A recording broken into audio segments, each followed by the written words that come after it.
I think originally this would have been a concealed portrait. It's very unusual, the fact that it is almost like a moving piece. He seems a really intriguing character. These frames exist with slots for covers, but almost never on the original paintings.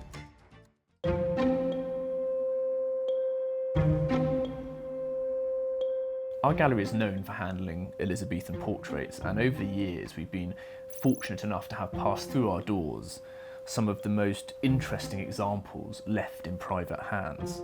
But it's not just the grand court portraits by the leading painter of the day that we're always drawn to. Every now and again, something catches our eye which helps shine a light into some of the darker corners of Tudor history. This is one such example. So what I have here in front of me are two small oil-on panels, one of which shows a portrait of a man and another shows the three graces.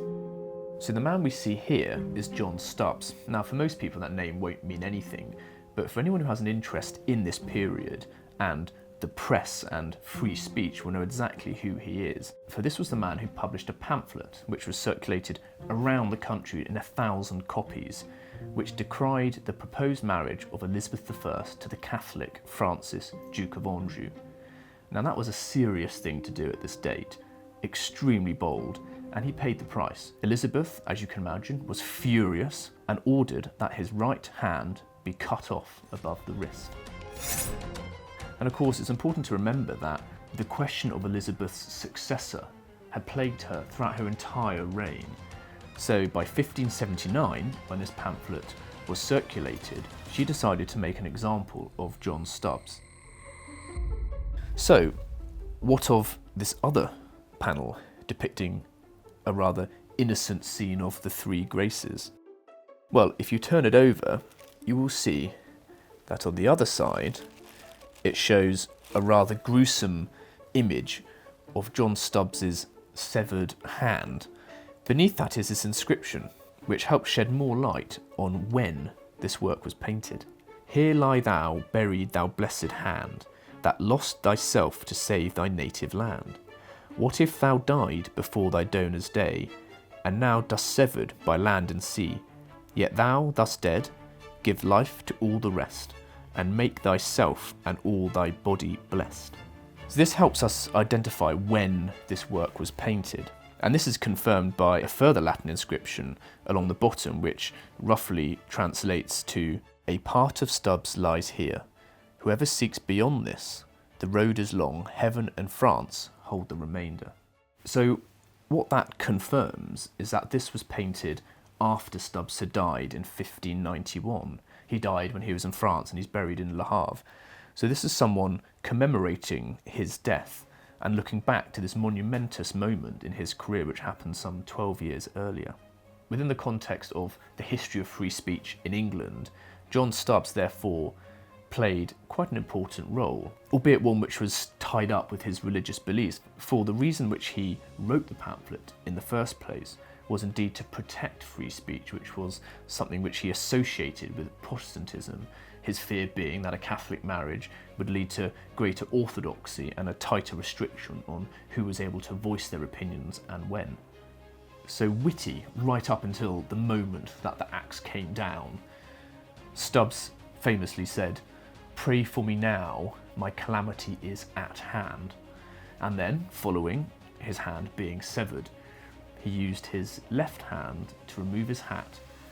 He shouted, "God save the Queen," and then fainted. Clearly a lot has happened to this work in the 430 years since it was painted. So our plan now is to take it up to our conservator, Rebecca Gregg, who will hopefully be able to bring the work back to life so we can present it in a way that it would have been seen all those years ago. This was really fun to get into the studio. It's very unusual, the fact that it is almost like a moving piece and that it's obviously a political ideal and stunt and something that someone's been very passionate about. He seems a really intriguing character. Because it has been away from the light, probably closed off, it's actually in very good condition for its age. The varnish is discoloured and it obviously has been cleaned in the past. but it is very nicely preserved.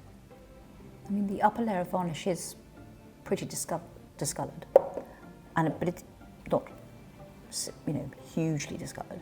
But it is surprising how much of a difference even a slightly yellow layer makes to a painting. When this is removed, you'll be able to see a lot more detail in his coat. I mean, the strong lights here, you can see that he's got all this embroidery, all this sort of detail within the jacket. Now we know that John Stubbs died on military service in Le Havre in 1591, which indicates to us that this work must have been painted after he died, not least to the reference in the inscription above, which says, "And now dust severed by land and sea." His hand was in England, his body was in France. Dendrochronological analysis, or tree ring dating as it's more commonly known, was recently undertaken on these two panels by Ian Tyers.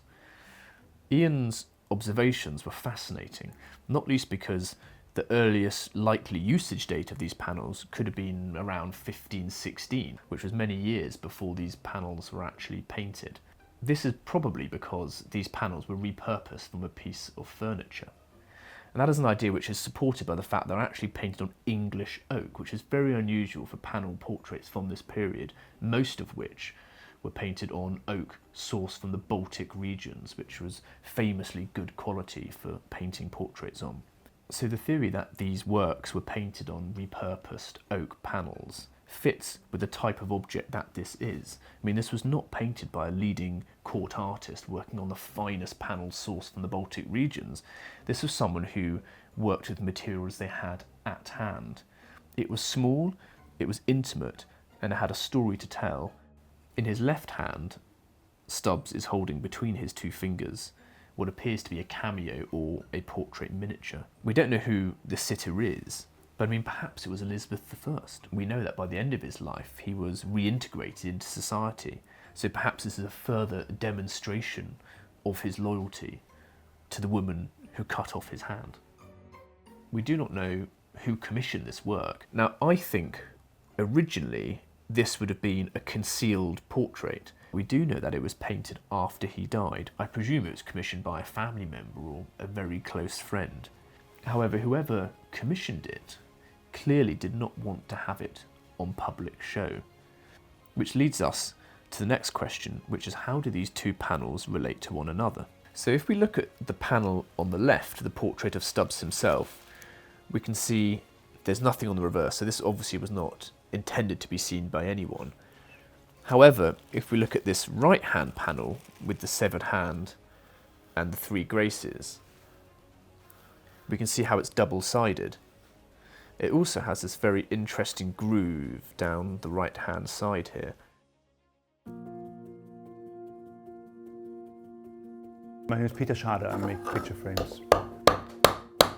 So we've got this portrait, which probably had this part as a cover, and we're making a frame to bring both together, cover and painting. The painting is painted on oak, and the frame is also oak. So that's also usual at the time when paintings were painted on oak panels, and they were usually framed in oak frames. We've lined the slot with velvet to make it not abrasive on the panel. Actually, we're lucky that the panel hasn't warped in any way. It's really, really flat, so that makes it possible to really use the cover again as a cover. To reinstate something like this, it's the only kind of reinstated painting and cover that I know of. These frames exist with slots for covers, but almost never on the original paintings. Yeah, that's really wonderful. When the reason for this, that it has stayed so flat, is because it's painted on both sides. If a wooden panel is painted only on one side, then the wood shrinks on the other side and it becomes warped. This is miraculously straight. It's very, very smooth and very perfect. It's both possible to do this, to reinstate the cover in front of the painting, but also it enriches both parts, both cover and painting become a more interesting, a better object because they're put back together.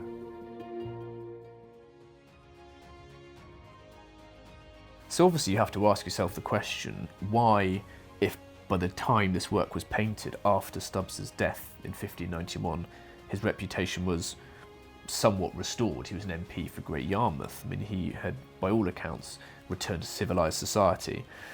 Why would an image of him like this be concealed in this way?